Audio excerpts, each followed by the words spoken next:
愿你的生命宁静温暖如海洋。欢迎全球的观众朋友准时收看《因缘小聚》。我们在今天的节目当中相当的难得，我们为大家请到源自从德国来的摄影家 Carsten Peter， 他是世界新闻摄影家的得主，也是这个艾美奖的这个得主。我们非常感恩Carsten Peter 能够来到现场，感恩。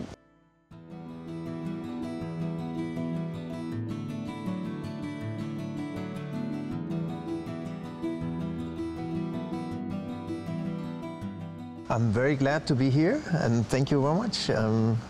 I feel very welcomed here in Taiwan. Thank you. 是，国家地理杂志的摄影师啊，可以说是大概每一位摄影师都希望得到的梦想工作。那么，可以到世界上非常非常难到达的地方啊，或者说很难拍的主题，那么。我想这份工作对你来说，你可不可以谈谈是一个非常梦幻的工作吗？ Yeah, it has an incredible good side, but it has also a difficult side because you are limited with time. You have to deliver. You have sometimes very difficult projects. So, like volcanic eruptions, you are dependent on the eruption. You are dependent on the weather. You are dependent on the officials, that you get permission, and there are so many obstacles with every coverage I'm doing. Yeah, sometimes I think it's overestimated the nice side. I mean, you get around the whole world, but it's a tough work to deliver something never seen like this before, and to be different in a limited time. And to make really compelling photography. To me, it's a dream job because I can realize these projects I always wanted to do since I'm a little kid. So finally, I have the opportunity. But there is also this tough element. I mean, you have to do something different, special, and the demands are very, very high. 像这些极限环境有什么样子的魅力啊，让你挑选作为你这个拍摄的主题啊？因为很多人可能会选择比较像是人物啊，或者是其他的摄影主题。为什么极限环境的摄影对于你来讲特别的具有魅力？I loved always to explore like foreign sites or unknown sites. So very early in my childhood or when I was a young guy, I went into cave exploring because these are the last places on Earth which are least known. And so I did a lot to light caves and get back some images you never of ranges and areas in the world you never seen before. And so I like that, and I like that with volcanoes as well, to rappel down and to experience a new area which maybe no person has ever been before. And I mean, all the mountains are almost climbed, so I find my little spaces which are unexplored in more extreme places in the world. 听说您从这个15岁拿起相机来哈，就开始对摄影非常着迷，然后就从此就没有再放下来过哈，变成你一生的这个志业。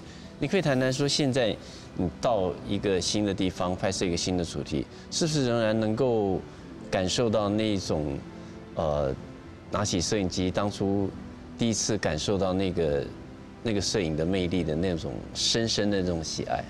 Absolutely. I'm kind of addicted with photography. So I really like to translate the phenomena in nature into images. And I mean, it's always a subjective interpretation of something you see. And I love to do that. I love to kind of visualize this kind of difficult subject.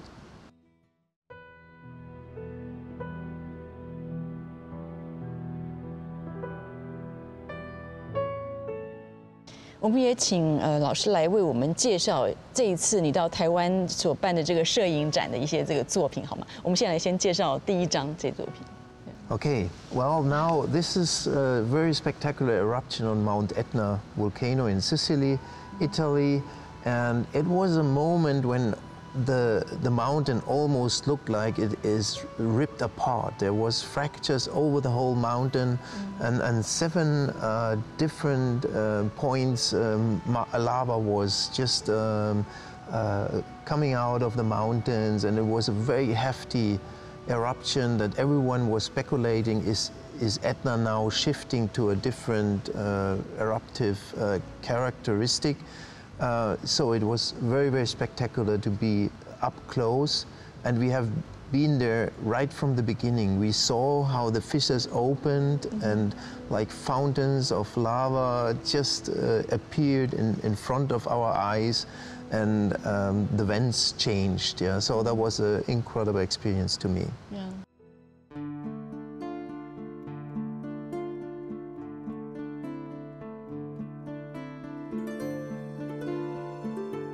This one is a very nasty situation on Nyiragongo crater. It's in the Democratic Republic of Congo.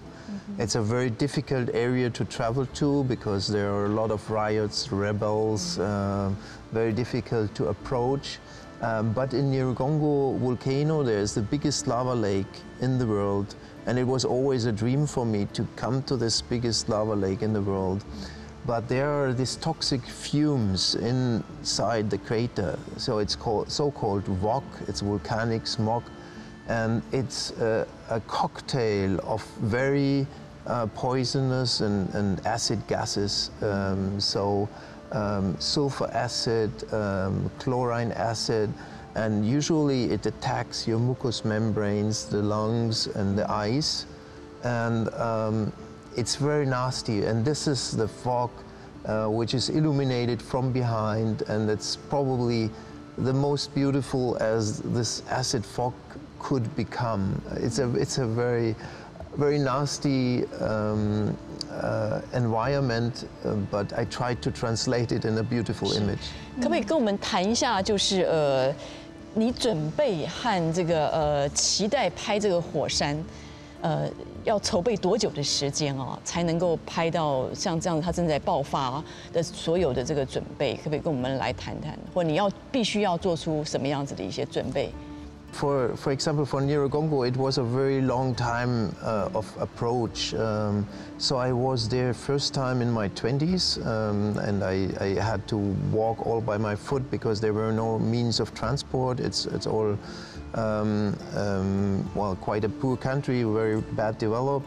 And I covered a new eruption within the rainforest, which was almost not known, but I have seen it on the horizon, so I just walked until I went there and walked 70 kilometers with my feet.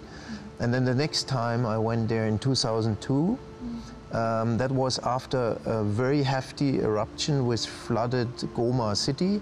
Goma city is a big city close to Lake Kivu. And a lot of people have been refugees after that, and with that eruption, the lava lake drained, so I couldn't see the lava lake. So I had to come back, and the last time I went there was in 2010, because there were a lot of also riots, and it was political unstable. After our expedition, it became unstable again, so it was a little window where I had time. So often it goes over a lot of years until I really pick the right time to be successful. 可不可以聊一下，就是说，你在拍摄火山爆发的这个画面，同时你要完成任务，但是我相信你立即一定会有很多的危险可能会发生。你可不可以跟我们谈谈一个摄影师在面对这样子一个极限极地的一个摄影的时候，就以火山爆发来讲，它会面临什么样立即的危险？ Well, especially with Nyiragongo volcano, there are different dangers facing us. So, First of all, we had to travel there with guarding, so we had people with machine guns because there were rebels, or it was a rebel area, which was, I mean, no rebels were involved in this trip, but it could happen. 96 rangers have been killed in that area, so it's pretty unstable. That's the first danger. Then if you are with the volcano and you rappel down, you are in an area with a lot of earthquakes, and it's a very rumbly site, so I mean a lot of loose rocks. So these are not rock faces which are good to climb actually.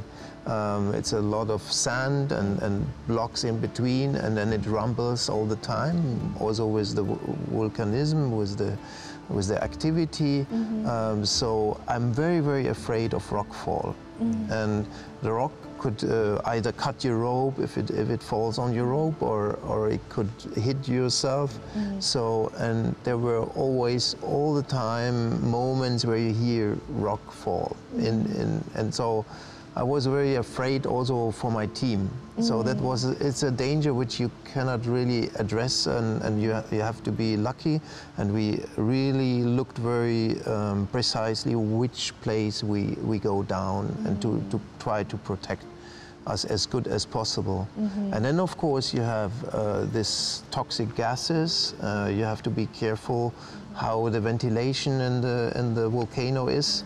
And then, of course, you have the volcanic activity. If you're down there in the third terrace, the third terrace can be flooded by the lava lake, and it could be easily broken and flood the whole terrace. So that would be a disaster, because you can't get fast enough up there or escape. And and then of course there are splashes of bubbles, air bubbles, which come up in the lake, and they can burst and throw volcanic bombs.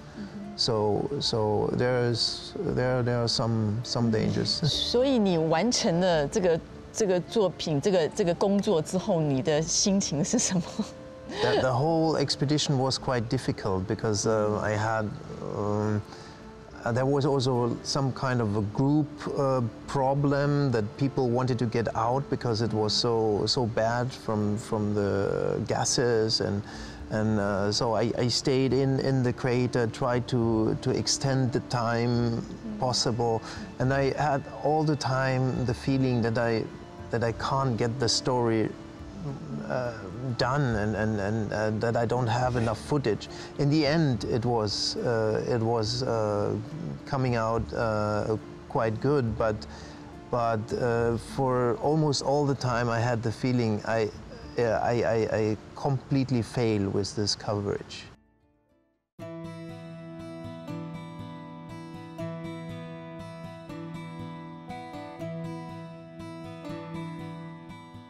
Well, Hang Song Dong, it was a cave which was discovered a year before I went there, and so a British team, and I knew that these are enormous cavities. So we have galleries 200 meters high, almost 200 meters wide. So difficult to light. I mean, everything is black there usually. And here in this image we look, that was a former cave chamber, a giant cave chamber where the roof collapsed. And so you have an open pit. And in this open pit, rainforest developed, which is kind of unique to have a forest inside a cave. And usually you go from one end into the cave to the other one.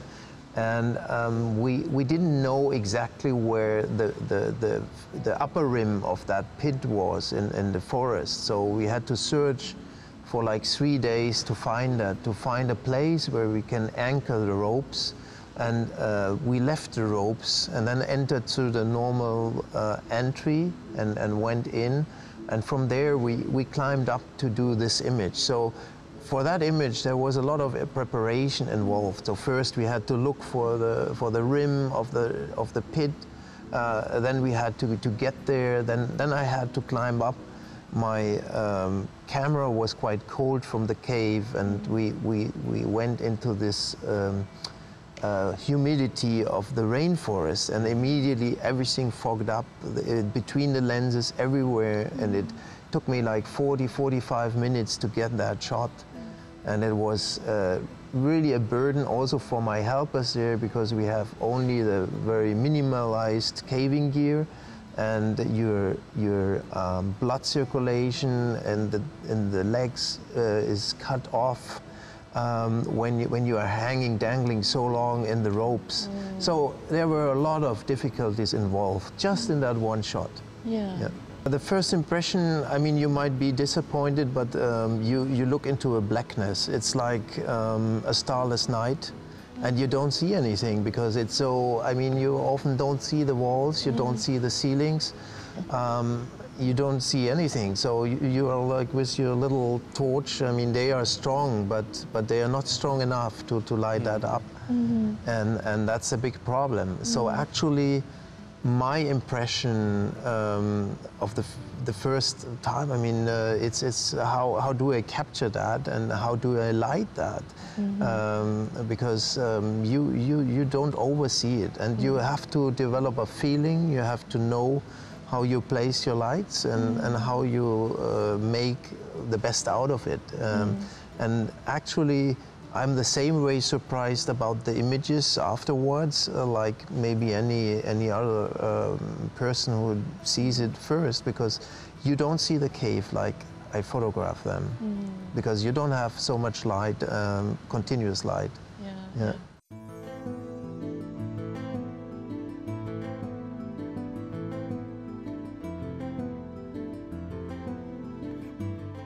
This is probably the most stupid thing you can do in front of a volcano, because I turned around to have that shot with myself.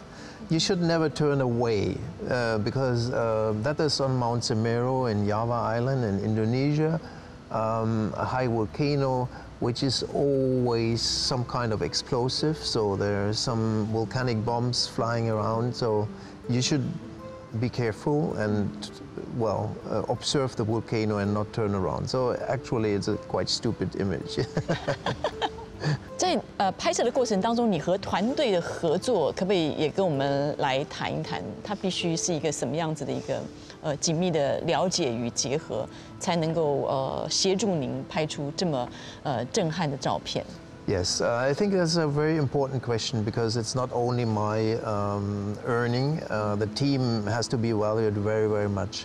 Especially now, for example, with the caves. I need all these people for lighting, and that can be very time-consuming, very tiring, very, I mean, so people have to become motivated again and again, and you are very dependent on their help and on their light setting. So of course, I direct them and place them wherever I need the lights, but it's a lot of effort to get these pictures done, and they have to have the trust in, well, getting some nice results. 我想在拍摄的过程里面哦，真的是会面临到很多的意外的危险，比如说你有摔过骨折啊，或者说得过很多次的痢疾，你可以谈谈，就是说，这些无法控制的因素，对一个摄影家来讲，你会经历一个什么样的一个过程，然后你怎么样去度过它？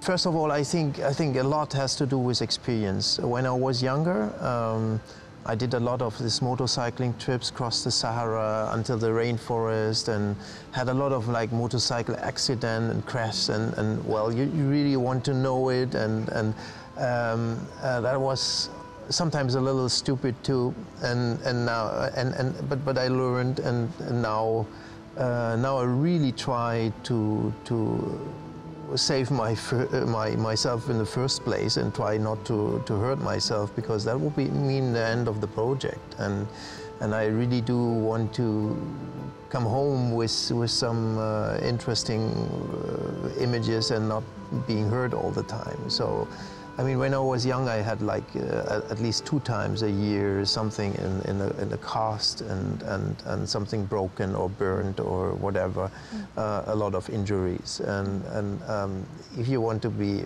kind of doing it as a normal job. You have to be careful and wipe it off. And also there is this responsibility for the team. I mean, you don't want that anyone is hurt in the team, so you try to minimize the danger. And I think that's a very important point. These are dangerous places, so you have to minimize the danger. It's not like harakiri command. You just don't, you forget about your safety, you just do it, and if nothing happens, it's good. No, we don't do it like this. Yes. Yeah. 是不是可以跟我们谈谈，就是你如此热衷的进入这个大自然荒野当中去探险呢？这些自然景观对于你的生命价值观有没有任何的一些影响？ Well, definitely I'm influenced by the photography, and I love to do these expeditions and explore new places. And if I'm able to capture it in a new way or so, it gives me also more satisfaction. And in long term, of course, I do hope that I generate some admiration for the nature, and with the admiration also the need to protect the nature. So that's the final goal. I mean, we do really preserve these wonderful places. And geology in general doesn't have a very good advocate. I mean, there are a lot of animal protection campaigns, but geology is a little bit off because, I mean, usually you harvest whatever is a geological feature, but it needs to be protected as well. And of course, volcanoes are very difficult to tame, so they rebuild themselves all the time. But still, we should be careful in protection. With caves, it's a major problem because if they are beautiful, they are immediately turned into show caves, and yeah, they are kind of transformed into a different environment, which I don't like too much. So I really hope that there are some caves left in a pristine condition, and that also these geological features are respected. 我们的节目时间到了，我们要非常谢谢你的收看，我们更要感谢的是潘导播与电台现场所有的工作人员，音乐小聚，我们下次再聚，感恩，谢谢大家 ，Thank you， 谢谢。